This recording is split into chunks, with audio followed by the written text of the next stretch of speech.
Hello guys, आज के इस मेरे पहले व्लॉग में आप सभी का स्वागत है। तो आज के इस व्लॉग में मैं आपको एक कहानी सुनाने जा रहा हूँ और वो कहानी मैंने अपनी लाइब्रेरी की एक बुक से पढ़ी थी और उस बुक का नाम था हिमाचल प्रदेश की लोक कथाएं।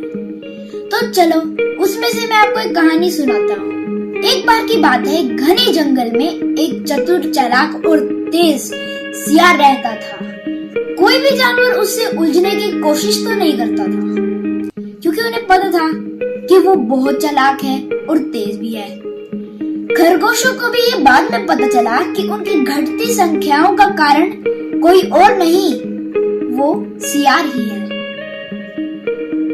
धीरे धीरे समय बीतता गया।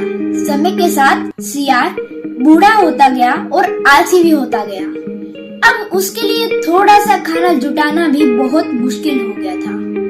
कभी कभी तो उसे बचा कुचा मांस खाने को जो मिल जाता वो वही खा लेता था। फिर एक दिन जब वो जंगल में खाने की तलाश के लिए निकला, तभी उसे एक शेर की खाल दिखाई दी। पहले तो सियार ने सोचा कि मैं इसका क्या करूंगा। बाद में कुछ देर सोचने के बाद सियार के दिमाग में एक आइडिया आया। उसने फटाफट से उस शेर की खाल को ओढ़ लिया और जाके एक बड़ी सी गुफा की सामने की झाड़ियों में जाके बैठ गया। और उस गुफा में एक बाघ, बाघिन और उसके 3 बच्चे रहते थे।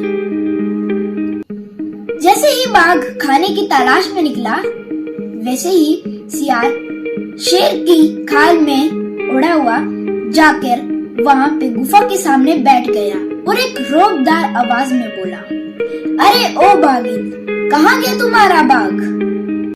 आज मैं उसे दंड देने आया हूँ। यह आवाज सुनकर बाघिन थोड़ी डर गई और सोचा कि कहीं ये कोई राक्षस ही तो नहीं है। डर के मारे वह गुफा के और अंदर जाकर छुप गई। उसने सोचा कि यह राक्षस थोड़ी देर बाद चला जाएगा, लेकिन फिर से वही रौबदार आवाज दोबारा आई और कहा, अरे ओ बाघिन, अब तुम मेरी बात भी नहीं सुनोगी। अब तुम या तो बाहर आ जाओ या तो मैं अंदर आ जाऊंगा। बाघिन थोड़ी डर गई और एक आवाज में बोली, देखो राक्षस, मैं कुछ नहीं जानती, बस मुझे इतना पता है कि जो बाघ है वो खाने की तलाश में गया है। थोड़ी देर वह चुप बैठी रही। फिर उसके बाद चतुर सियार शेर की खाल में ओढ़ा हुआ बोलता है कि ठीक है, उसे आन दो, आज तो मैं उसे दंड देकर ही जाऊंगा और उसे मार डालूंगा। बाकी डर जाती है और उससे कहती है कि क्यों तुम बाघ को मारना चाहते हो? तुम उसकी जान बख्श क्यों नहीं देते? फिर चालाक सियार कहता है, ठीक है, मैं उसकी जान बख्शने के बारे में सोच सकता हूँ, लेकिन उससे पहले तुम मुझे खाने के लिए कुछ दो। बाघिन डरते हुए एक कटोरी में मांस भरकर लेकर आई। तभी सियार वहाँ पे बैठा बोलता है कि वहाँ सामने घास में ही रख देना, मैं मांस खा लूंगा। बाघिन इतनी डरी हुई थी कि उससे नजरें भी नहीं उठाई जा रही थी। जैसे ही वह वापस अंदर आई, चतुर सियार फटाफट से सारा मांस वहाँ से चट कर गया। उसके बाद उसने कहा, ठीक है, आज तो मैं बख्श देता हूँ, लेकिन कल मैं दोबारा आऊंगा। फिर से कल वो चालाक सियार आता है, फिर से वही चीजें करता है, फिर से खाना खाता है और चला जाता है। रोज रोज यही चला रहता है। बाघिन डरती थी कि बाघ उस राक्षस के साथ लड़ाई में अपनी जान न गवा दे, इसलिए वह बाघ को कुछ नहीं बताती थी। एक दिन अमावस की रात थी। चतुर सियार अपना पेट भरकर बिना डरे वहाँ पे अपनी डींगे हाँकने की सोचता है और वहाँ पे बैठ जाता है और कहता है, हाँ, मैं कितना थक गया हूँ। कल रात नदी पार करके मैंने न जाने कितने हाथियों को मार गिराया। बाघिन कान सटाए उसकी भी बात सुन रही होती है और कहती है, अरे राक्षस, अगर आप मेरे इन तीनों बच्चों को तैरना सिखा देंगे तो बहुत अच्छा होगा। यह बड़े हो रहे हैं, कुछ सीख लेंगे तो अच्छा ही रहेगा। चालाक सियार थोड़ा घबरा जाता है।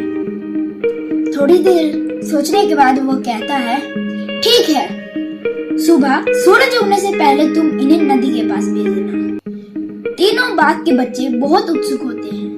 बाघिन अपने बच्चों को अगली सुबह वहां नदी के पास भेज देती है। चालाक सियार वहां डर रहा था उन्हें देखकर। उसे लगता था कि कहीं मेरी पोल ना खुल जाए। तभी वो वहां पे आता है और कहता है, ओह, तो तुम समय से पहले पहुंच गए, चलो बहुत अच्छा है।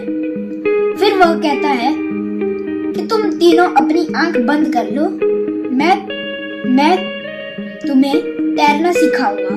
तभी उन तीनों बाघ के बच्चों में से एक बच्चा बोलता है कि मैं आपको नदी में छलांग मारकर तैरना देखना चाहता हूँ। सियार थोड़ा डर जाता है और धीमी सी आवाज में बोलता है, अरे, मैं अब तुम्हारे सामने वहाँ पे नदी में तैरने के लिए तुम्हारे सामने अब कपड़े उतारूं क्या? वो कहता है, चुपचाप तुम तीनों मेरे ऊपर बैठ जाना, मैं तैरूंगा और तुम लहरों की आवाज सुनना, इससे तुम्हें लहरों के बारे में थोड़ी समझ मिलेगी। तीनों बच्चे उसके ऊपर बैठ जाते हैं और वह एक पतली सी डंडी लेकर नदी में मारता है, छपैक छपैक। थोड़ी देर बाद और तेज, छपैक छपैक। फिर अगली बार और तेज, छपैक छपैक छपैक। फिर उसके बाद उन तीनों में से एक शरारती बच्चा था। उसने अपनी आंख खोली और देखा कि यह तो एक सियार है।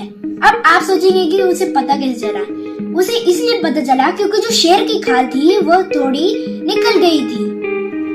तो जैसे ही उसे पता चलता है कि ये कोई शेर या राक्षस नहीं, एक धोखेबाज सियार है, वह अपने भाइयों को चुपचाप बोलने लगता है, अरे, अपनी आंखें खोलो और देखो, ये कोई शेर या राक्षस नहीं, यह तो एक धोखेबाज सियार है। वह दोनों कहते हैं कि तुम चुप रहो, अगर उसने सुन लिया तो वो हमें मार देगा। लेकिन वो शरारती बच्चा माना ही नहीं, वो बोलता रहा। फिर उन दोनों भाइयों ने भी आंख खोली और देखा कि सच में ही ये ना कोई शेर है ना कोई राक्षस है, ये तो एक धोखेबाज सियार है। फिर उन तीनों ने उसे थोड़ी ही देर में चट कर दिया। तो यह थी कहानी, और इस कहानी से हमें यह शिक्षा मिलती है कि हमें कभी भी लालच नहीं करना चाहिए।